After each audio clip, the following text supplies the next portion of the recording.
Bonjour, vous voyez derrière moi la télévision qui est en train de préparer la venue de Gabriel Attal, le Premier ministre, pour faire sa déclaration de politique générale, qui, on vient de l'apprendre, ne sera pas suivie d'un vote de confiance et donc qui sera suivi par le dépôt d'une motion de censure de la part de la France insoumise, appuyé par le Parti communiste, le Parti socialiste et les écologistes.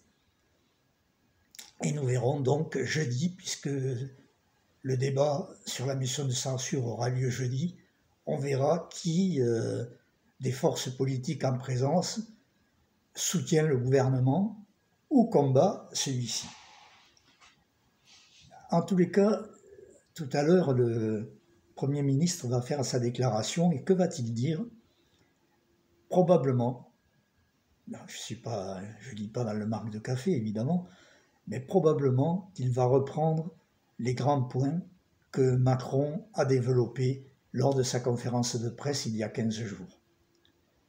Il n'y aura pas grand-chose de nouveau, mis à part peut-être quelques réponses aux problèmes des agriculteurs, mais des réponses qui seront à la marge des problèmes principaux, puisque aujourd'hui, les agriculteurs posent un problème d'ordre général et très sensible pour l'ensemble de la population, pas simplement pour les agriculteurs, mais pour l'ensemble des consommateurs que nous sommes. Puisque la demande des agriculteurs est formulée par toutes les professions d'agriculteurs et qui vient en premier, c'est le prix. Le prix auquel on achète leurs marchandises produites, c'est-à-dire soit le lait, soit les œufs, soit la viande, soit le vin, enfin, tous les produits de l'agriculture que nous fabriquons en France et qui sont payés en dessous du prix du coût de revient pour l'agriculteur.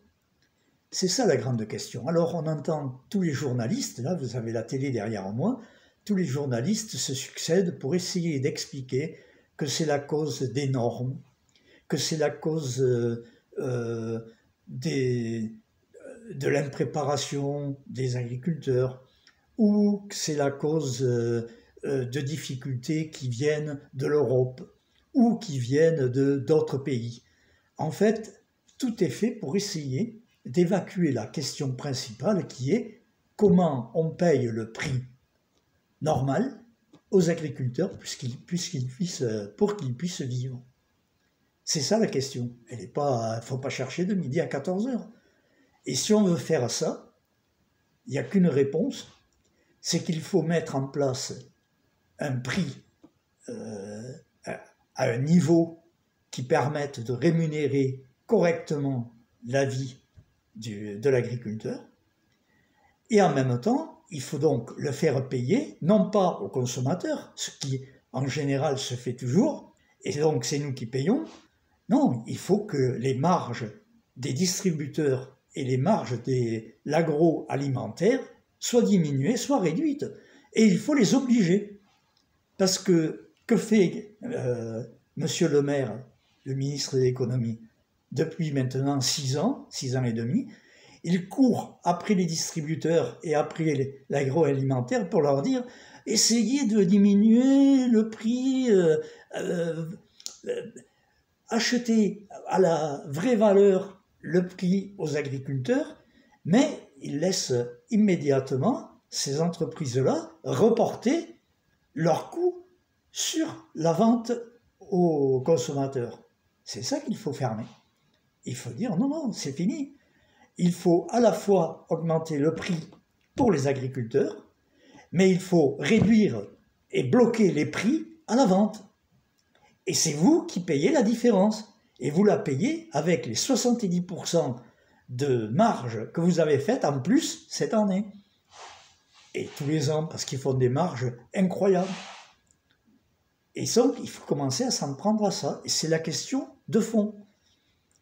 En dehors de ça, il n'y a pas de solution. Vous pourrez toujours considérer qu'on peut faire fluctuer le prix, mais vous pouvez toujours penser que faire appel aux consommateurs en disant soyez vigilants, regardez les étiquettes, etc., ça ne règle rien. Parce que vous pouvez regarder les étiquettes, hein, si les prix ont augmenté, quand vous passez à la caisse, il faut payer, hein, quelle que soit l'étiquette que vous avez choisie. Donc le problème, c'est de réduire les marges de la distribution et de l'agroalimentaire. C'est d'ailleurs vrai dans d'autres secteurs, et c'est là qu'on voit qu'il y a un lien étroit entre la lutte que mènent les agriculteurs et l'action que nous devons mener nous aussi. Parce qu'on s'en prend aux mêmes. Hein. En gros, il y a une vingtaine de grandes entreprises, une trentaine de grandes entreprises qui décident de tout dans notre pays.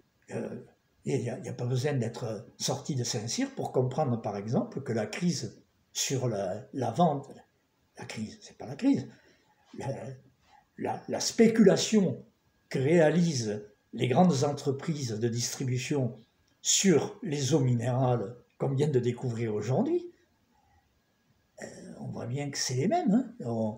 Vous prenez les noms des entreprises et vous voyez les noms des entreprises qui négocient actuellement pour étrangler les agriculteurs, c'est les mêmes. Et c'est les mêmes qui nous vendent les produits. Donc, il faut mettre un terme à tout ça.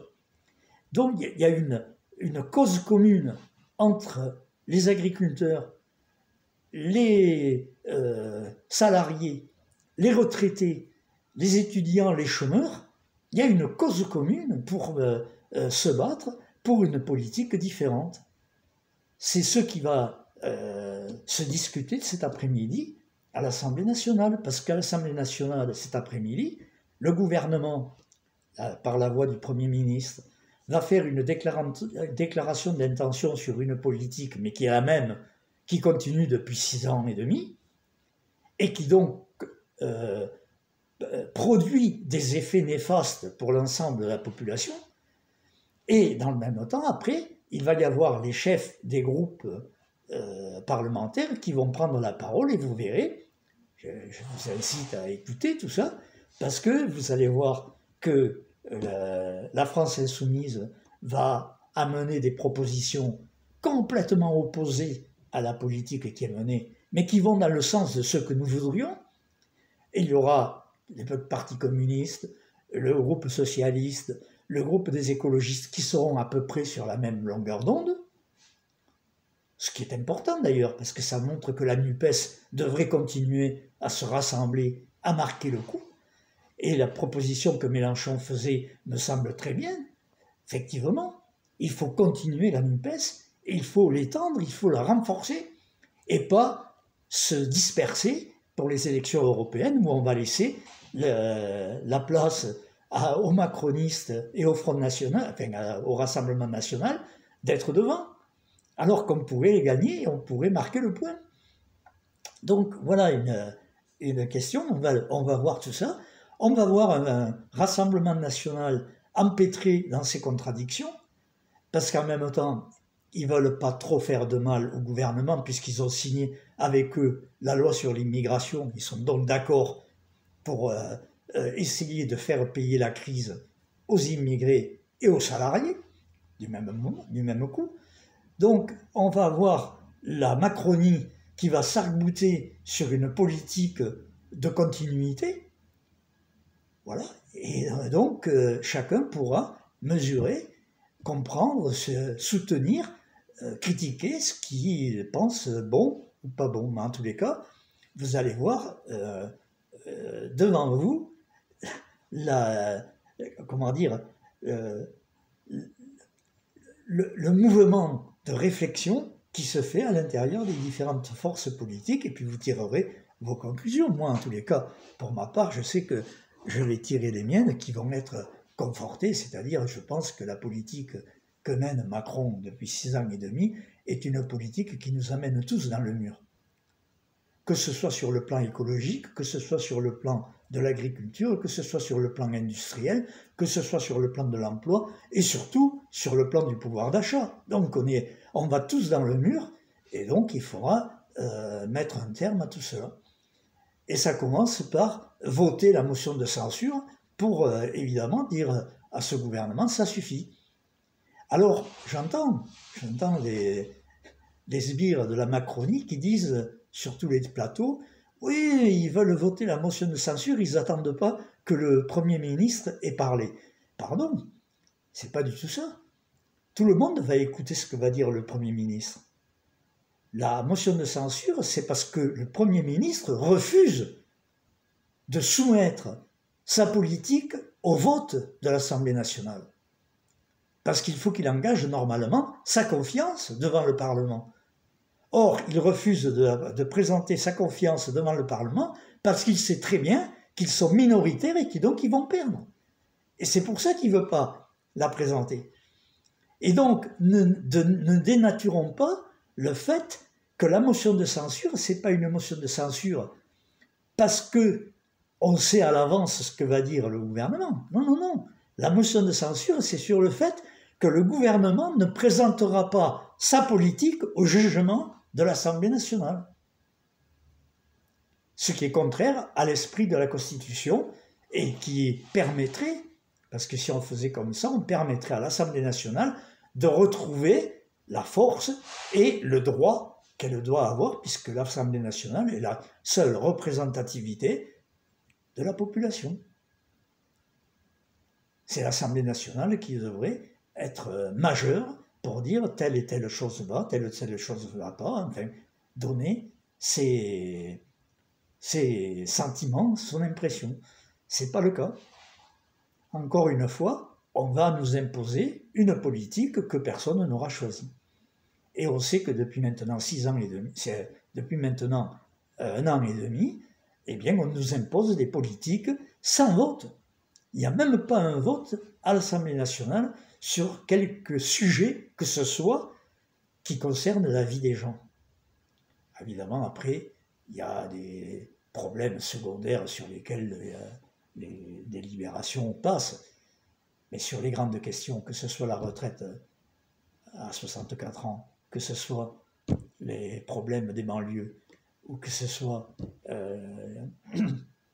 les problèmes du pouvoir d'achat, il n'y a évidemment aucun vote, et ou la sécurité sociale, ou le budget.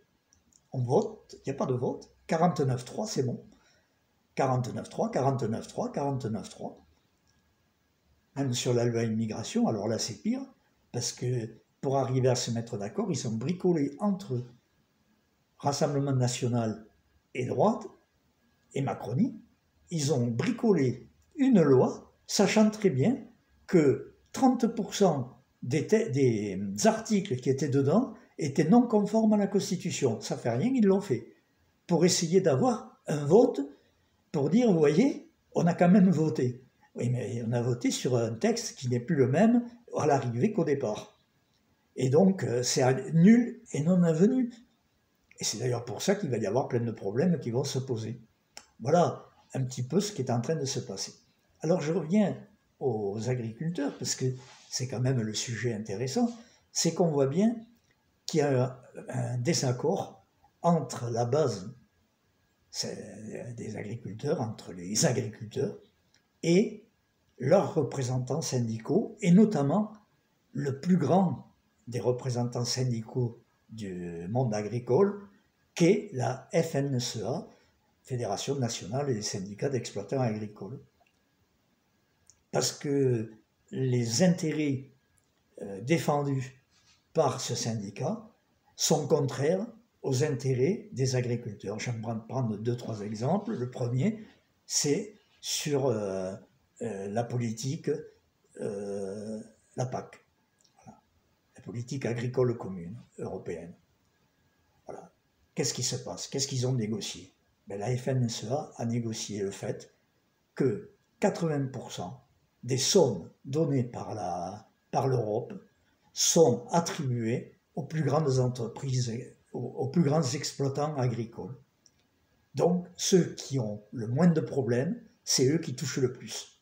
Et ceux qui ont beaucoup de problèmes, je pense aux éleveurs d'ovins, aux éleveurs de volailles, aux vignerons, à des catégories où le revenu est très très faible, eh bien ceux-là touchent le moins. Ça, voilà une des contradictions de leur syndicat FNSEA. Deuxième contradiction, c'est les politiques d'échanges internationaux, puisque vous savez que la FNSEA s'est prononcée toujours pour étendre des accords internationaux, et les accords internationaux qui ont été signés en matière agricole ont toujours été désavantageux pour les agriculteurs français. Aujourd'hui, le Mercosur, tout le monde en parle, le Mercosur, c'est un accord économique entre les pays latino-américains et l'Europe. S'ils étaient signés, serait une catastrophe pour nos agriculteurs, pour nos producteurs de viande, etc., etc. Et dans le même temps, d'ailleurs, la FNSEA a signé et a laissé faire l'accord avec le Chili et des accords économiques avec, par exemple, l'Ukraine. Parce qu'avec l'Ukraine, alors là, c'est l'exemple concret, l'Ukraine, depuis qu'il y a la guerre, a doublé, parfois même triplé, l'entrée des poulets ukrainiens qui sont produits pour des salaires de misère là-bas, et en même temps qui sont bourrés de pesticides dans la nourriture qui est donnée aux poulets, et donc que nous mangeons après. Alors évidemment, les poulets qui viennent d'Ukraine sont vendus dans nos grandes surfaces à un prix évidemment plus que compétitif par rapport aux poulets français, c'est évident. Mais ça se fait au détriment de la qualité de la bouffe, comme on dit, pour nous, et ça se fait au détriment du pouvoir d'achat des agriculteurs. Donc là encore, on voit qu'il y a un lien de communauté d'intérêt entre les agriculteurs et le consommateur. Et voilà, on pourrait prendre d'autres... je vais prendre les fruits et légumes, le dernier. Allez, je vous fais le dernier. Les fruits et légumes, où on fait venir les fraises, les cerises, tous les produits, tous les fruits et légumes d'Espagne ou d'Italie, qui concurrencent évidemment les nôtres, mais ils ne sont pas produits dans les mêmes conditions, puisque vous savez qu'en Espagne, ils sont en train de ravager l'Andalousie. L'Andalousie qui déjà connaissait les sécheresses, ben, ils n'auront plus une goutte d'eau, et tout ça pour que quelques entreprises agroalimentaires se fassent un fric énorme sur le dos de nos paysans, parce que nous, qui sommes capables de produire tous les fruits et légumes que nous consommons, eh bien, de plus en plus, il y a de moins en moins d'agriculteurs qui le font parce qu'ils n'arrivent pas à s'en sortir. D'où d'ailleurs, de temps en temps, la colère qui explose pour décharger les camions et mettre les fruits à la rivière ou sur les bords des routes. Et vous voyez, c'est l'anarchie totale qu'ils ont créée. Ils ont créé un chaos économique dans le secteur agricole. Et c'est ça qui va être en discussion tout à l'heure à l'Assemblée nationale. Voilà, qui d'ailleurs a commencé parce que je vois dans la télé, derrière moi, que Attal est en train d'expliquer ce que je suis en train de vous dire. Enfin, il est en train de parler des mêmes problèmes que nous discutons ici. Voilà, je vais donc arrêter là pour maintenant, simplement en disant qu'il est temps que les luttes entre salariés, agriculteurs, retraités, consommateurs se mettent en place, s'épaulent les unes et les autres pour mettre en difficulté la politique de Macron. Il n'y a que comme ça qu'on y arrivera. Et je renouvelle mon appel encore une fois de plus, mais que vous connaissez, il me semble qu'il est nécessaire qu'il y ait une seule liste de la NUPES pour combattre cette politique-là au mois de juin, quand il va y avoir les élections européennes. Il faut que le soir des élections, on puisse dire c'est la NUPES qui est en tête et Macron et l'extrême droite sont complètement battus. Malheureusement, le Parti communiste, le Parti socialiste et les écologistes ont fait un choix différent. C'est dommage, c'est regrettable, mais peut-être qu'ils vont se ressaisir. On a encore 2 mois pour pouvoir se ressaisir, avant que le dépôt des listes officielles ait lieu. Une fois que le dépôt des listes officielles sera atteint, évidemment, il n'y aura plus de retour en arrière, chacun ira à la bataille.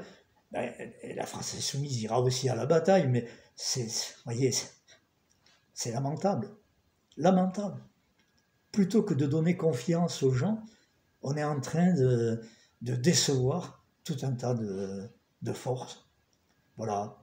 Donc, je reprendrai la parole après, quand j'aurai écouté les propositions et que j'aurai lu les propositions du gouvernement, et donc dans les jours prochains, en tous les cas avant jeudi, avant la motion de censure, ou peut-être juste après la motion de censure, je ferai un point avec vous. Voilà, je vous souhaite un bon après-midi, une bonne écoute et une bonne critique de tout ce qui est en train de se passer. À bientôt dans les luttes.